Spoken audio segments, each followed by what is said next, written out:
2 दिन के बाद प्रधानमंत्री नरेंद्र मोदी इसी दशाश्वमेध घाट पर आएंगे, गंगा की आरती करेंगे और उसके बाद नामांकन करेंगे। लेकिन उनके खिलाफ विपक्ष का साझा उम्मीदवार प्रियंका गांधी होंगी। यह सस्पेंस खत्म होने का नाम नहीं ले रहा, जबकि नामांकन में अब कुछ ही दिन बाकी हैं। माहौल क्या है, मैं आज बनारस में यही जानेंगे कि क्या लोकसभा 2019 का जो चुनाव है उसका केंद्र बनारस होगा, और अगर ऐसा हुआ तो माहौल क्या है। तो माहौल क्या है कि शुरुआत करते हैं। एक नाव में बहुत सारे लोग बैठे हुए, देश के अलग अलग हिस्सों से आए। बनारस में जो भी आता है वो घाटों पर इस तरह नाव की यात्रा करता ही है। हमारे साथ यहाँ मुझे लगता है कई प्रदेशों के लोग हैं। चूँकि मैं ये जानने के लिए और ये पता करने के लिए कि अगर प्रियंका गांधी बनारस से चुनाव लड़ती हैं तो 2019 के लोकसभा चुनाव का केंद्र बनारस बन जाएगा। उनका तो उम्मीद कम है, लेकिन टक्कर बरोबर का देंगे। उम्मीद कैसे कम है? नहीं, उनका भी फर्स्ट इलेक्शन लड़ रही है ना वो, अब तक तो नहीं लड़ी थी ना, इसके लिए फर्स्ट इलेक्शन लड़ रही है। उनका उम्मीद कम है। मोदी ने बनारस को बहुत अच्छा साफ सुथरा किए हैं। नहीं, मैं ये कह रहा हूँ पूरे देश की निगाहें तब बनारस पे लग जाएंगी। पूरे देश की नहीं, पूरी दुनिया की निगाह लगे रहेगी। यही हमारी इंडिया की सबसे फर्स्ट स्टेट बनेगा जो कि पूरी मीडिया में छाए रहेगी, पूरा दुनिया में छाए रहेगा। पूरा देश कहाँ के हैं? थोड़ा मिक्स बोल रहे हैं, बनारस का भी बोल रहे हैं, कुछ मुंबई वाला भी बोल रहे हैं। हम बेंगलोर के हैं, मैं रहने वाले बनारस के गांव के रहने वाले सिहोरवा गांव के हैं। और आपका क्या मानना है? प्रियंका जी तो नहीं, मोदी जी ही रहेंगे। नहीं, जीत हार तो अलग की बात है, वो जब मुकाबला होगा तब देखा जाएगा। मुकाबला तो रोचक और रोमांचक होगा। हाँ, वो तो रोचक होगा ही, लेकिन मोदी बाबा के सामने तो इतना खास नहीं रहेगा, उनकी इतनी झलक नहीं ज़्यादा होगी। तो आप बताइए। मैं कर्नाटक से हूँ। बहुत बढ़िया। रहने वाले बनारस के? नहीं है, कर्नाटक यात्री हूँ मैं, लेकिन हमें तो लगता है कि मोदी जी सही है। अच्छा, उधर कर्नाटक में क्या हाल है? मोदी। और आपका विचार बताएं। सर, हम तो मोदी के फैन हैं। मोदी, हम तो उम्मीद करेंगे कि मोदी आए। तो आपको क्या लगता है प्रियंका आई तो क्या होगा? सर, टक्कर भी नहीं लग रहा है, मोदी जीतेंगे। मोदी। ये बनारस का शिवाला इलाका है और मुस्लिम जो दस्तकार हैं वो इधर काफ़ी होते हैं, हैंड एम्ब्रॉयडरी का काम करते हैं, बुनकर भी हैं। मिश्रित आबादी है, मिश्रित है। हिंदू मुसलमान आपको यहाँ मालूम नहीं होगा, अलग अलग। यहाँ सब सद्भावना से रहते हैं, मेल से रहते हैं। अरे चुनाव में तो मालूम हो जाएगा। जी हाँ, एकदम मालूम हो जाए। चुनाव की तो बात जहाँ तक है वो अलग है भाई। चुनाव में ना मालूम चले, चुनाव में तो मालूम हो जाएगा। ये चुनाव में बिल्कुल मालूम हो जाएगा। मतलब ये कि बहुत बड़ी आबादी नहीं है, छोटी आबादी है। तो अब ये कि चुनाव के टाइम में तो जानते हैं आप कि सारा माहौल एकदम अलग थलग हो जाता, तो उसमें तो पता लग ही जाएगा कुछ ना कुछ भी आप किधर जा रहे हैं। मेरी इस बात से आप भी? हाँ, ये एकदम ठीक है भाई। बस हिंदू मुसलमान ना हो, सब भाई भाई हैं। बस यही तो यहाँ हिंदुस्तान में कमी हो गई। बस हमारे आज भी कल भी हिंदुस्तान की चिड़िया थी, सोने की चिड़िया थी, और आज भी है, मगर हम लोग आपस में टकरा के सब कुछ खत्म कर रहे हैं। ये कब ज़्यादा हो गया?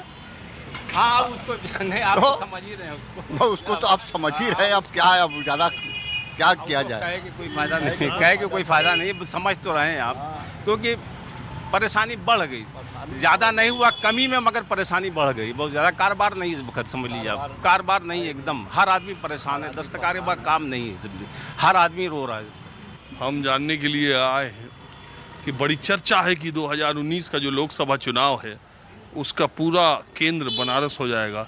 हाँ, प्रियंका गांधी इधर आ जाएगी। प्रधानमंत्री लड़ रहे हैं, प्रियंका गांधी लड़ रही है, तो केंद्र हो जाएगा। सही बात है, इसमें कोई शक तो नहीं है। मोदी ने काम तो अच्छा किया है, लेकिन थोड़ा उनके पार्टी के जो मिश्रित वाले लोग हैं वो थोड़ा डिस्टर्ब पार्टी को करते हैं, मोदी को चलाने, मोदी के दिमाग को चलाने नहीं देते ठीक से।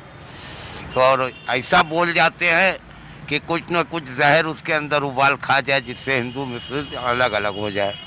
इसी में वोट होता है। धार्मिक उन्माद पर ज़्यादा यहाँ वोट होता है, विकास के ऊपर लोगों का ध्यान नहीं है। इसकी वजह सब। आपका नाम क्या है? हमारा नाम तो है हयात मोहम्मद खान। को लग रहा है कि प्रियंका आएंगी तो रोचक होगा चुनाव? अब भैया अब आएंगे, अब कौन जीतेगा कौन हारेगा ये तो हम लोग को मालूम नहीं। तो वोट बताएगा, जनता बताएगी भाई। ये है कि प्रियंका के आने से बिक्री बढ़ जाएगी बहुत ज़्यादा आप लोगों की भी, और पब्लिक को टेस्ट भी बहुत ज़्यादा आएगा उनके आने से। आएगा तो मज़ा वर्ल्ड वाइज हो जाएगा। यहाँ का मैच जो होगा बहुत ज़बरदस्त होगा फिर, अगर प्रियंका आ गई तो।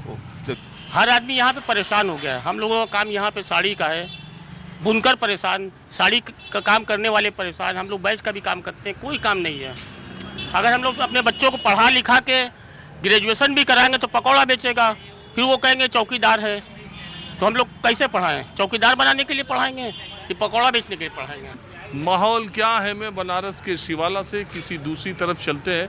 एक बात मैं आपको बता दूं, जितना देश को इंतज़ार है उससे ज़्यादा बनारस वालों को इंतज़ार है कि प्रियंका गांधी पर सस्पेंस कब खत्म होगा। बनारस की बैठकी पूरे देश में प्रसिद्ध है, जहां जाइएगा बैठकी लगी रहती है। शाम का वक्त अगर हो तो कहना ही क्या है। अगर मैं ये कह रहा हूँ, मन मिजाज से एकदम बोलिएगा। मैं आया हूँ ये जानने के लिए कि दो दिन के बाद प्रधानमंत्री आ रहे हैं, पूरे बनारस में तैयारियां हो रही है उनके नामांकन के लिए, और इसी बीच खबरें ये भी हैं कि चूंकि कांग्रेस ने अभी तक यहाँ से नाम दिया नहीं और प्रियंका का नाम बहुत तेजी से आ रहा है। जी, हमें तो नहीं लग रहा है कि प्रियंका जी आएगी। उसके पीछे ये है कि तमाम, अब मैं अगर बोलता हूँ तो यहाँ पर भी लोग कह देते हैं कि ये मोदी फैक्ट उससे बोल रहे हैं या किसी और चीज़ से बोल रहे हैं। नहीं, आप बोलिए, हमसे इससे कुछ। लेकिन जहाँ तक हमको लगता है कि कोई भी आदमी या कोई इस लेवल का, या प्रियंका ही कहीं से और लड़े या जहाँ से जो हो, तो अगर यहाँ से आती हैं तो यहाँ से अगर जीतती हैं तो वाह वाह, और अगर हारती हैं तो यहीं से उनका एक तरह से एंड होता है, यहाँ से एक बहुत बड़ा मैसेज जाएगा। अगर मैं ये कहूँ कि प्रियंका गांधी 1-2 दिन 24, 48, 72 घंटे में ये फैसला करती है, राहुल गांधी फैसला करते हैं कि प्रियंका बनारस से लड़ेंगी, तो इसको आप बहुत साहसिक फैसला मानेंगे? हिम्मत वाला? नहीं, कोई हिम्मत वाला फैसला नहीं है। एक तरफ आप कह रहे हैं कि अगर वो हार जाएंगी तो उनका करियर एंड हो जाएगा, दूसरी तरफ कह रहे हैं कि अगर वो हार जाती है, आप ये मानते हैं, उसके बावजूद भी वो चुनाव लड़ने के लिए आती है, उस फैसले को भी आप साहसिक नहीं मानते? नहीं, पार्टी की दृष्टिकोण से तो साथ ही पार्टी की मर्यादा बचाने के लिए, कि पार्टी के जो वफादारी के लिए इस सारी मामलों में वो मान सकती है, लेकिन ये जानते हुए कि इस समय जो तो फैसला तो साहसिक होगा आने का। फैसला तो साहसिक होगा। बड़ी देर में मेरी बात पे आप आए। खैर, बात मेरी ये है कि प्रियंका गांधी आई तो आप तो वही कहेंगे जो प्रियंका गांधी आए बनारस में, उनका स्वागत है, चुनाव लड़े उनका स्वागत है,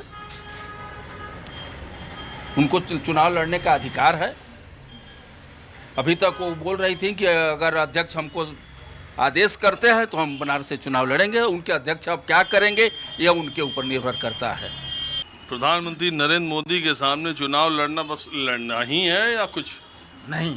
ऐसी बात मत कहिए, उसका पूर्वांचल में एक प्रभाव पड़ेगा, कई एक सीटों पर उसका असर पड़ेगा और लड़ाई होगी, कांटे की लड़ाई होगी। 2014 की तरह 2019 की मोदी वेव है, लहर है, अंडर करंट है, और बहुत ही अंडर करंट है और बहुत ही अच्छी लहर है।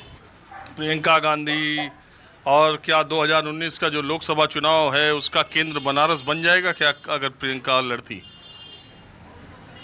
केंद्र आज से नहीं बना है। प्रियंका लड़ेगी तो मोदी का हवा गुम हो जाएगा, ख़त्म हो जाएंगे, क्योंकि वो नेहरू परिवार है, उन्होंने त्याग किया है। ये खाली झूठ बोलते हैं, इसका असर पूरे बनारस में है और ये हार रहे हैं, यहाँ से नहीं पूरे भारत से हार रहे हैं।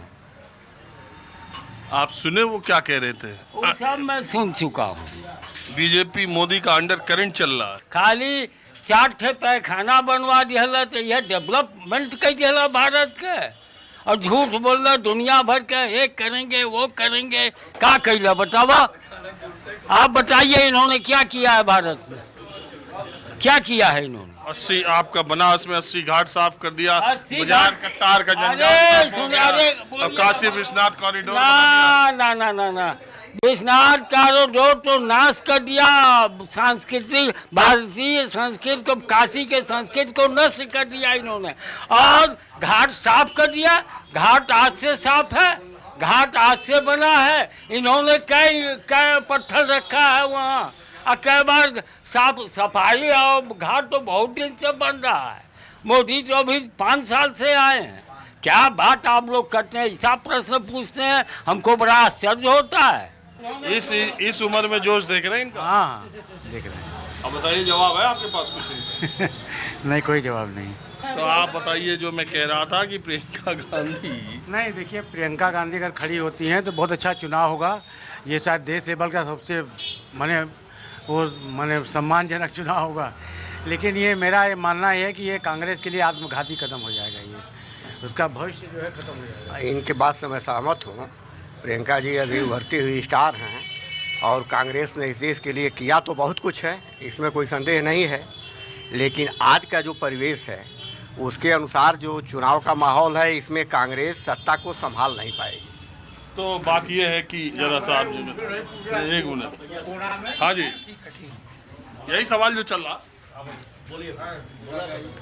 ठीक है, बढ़िया चुनाव होगा। अगर प्रियंका जी लड़ेंगी तो कांटे का टक्कर होगा और इतना आसान नहीं है, मतलब कि जो इतना आप हल्का समझ रहे हैं।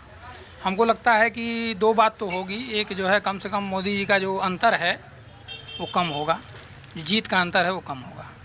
अच्छा, मैं ये आपकी बात, चूँकि राजनारायण जी ने ही इंदिरा गांधी, जब देश में ये माना जा रहा था कि उनको कोई नहीं, अब आप ही जिनको मानते थे उन्होंने उस नेता को हरा दिया और भारतीय राजनीति में भूचाल आ गया। तो आपको लगता है उस तरह की कोई संभावना? नहीं, उस तरह की अभी कोई संभावना नहीं बन रही है। उस समय भी लोग यही कहते थे जब तक रिजल्ट नहीं आया। उन्होंने, ठीक है, रिजल्ट तो अपनी जगह पर रिजल्ट तो आएगा ही, लेकिन अगर वैसा रिजल्ट आ गया तो भूचाल आ जाएगा। अब वैसा रिजल्ट आएगा, भूचाल आएगा कि क्या आएगा, वो तो भविष्य बताएगा। चलिए, तो इसीलिए सस्पेंस अभी बना हुआ है प्रियंका गांधी के बनारस आने का। आएंगी तो चुनाव कितना रोचक होगा, जीत हार क्या होगा, हारेंगी तो अंतर क्या होगा, जीत गई तो क्या होगा, ये सारे सवाल भविष्य के गर्त में, जब तक उनकी उम्मीदवारी का ऐलान नहीं हो जाता। फिलहाल माहौल क्या है हमें आज इतना ही। कैमरामैन उमेश सिंह के साथ राजीव रंजन, न्यूज़ 24 बनारस।